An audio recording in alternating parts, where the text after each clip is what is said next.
Свіженький холодильник відповідного європейського бренду, двохкамерний, морозильна камера на 3 ящики з сухою заморозкою No Frost.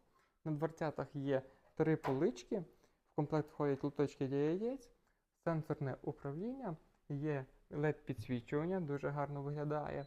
Також полиця для пляшок. Ось ці полиці виставлені із загартованого скла та регулюються за висотою.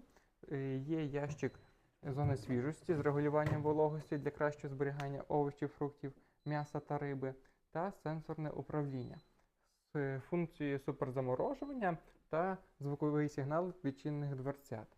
Кого цікавий такий холодильник, пишіть на приватні повідомлення.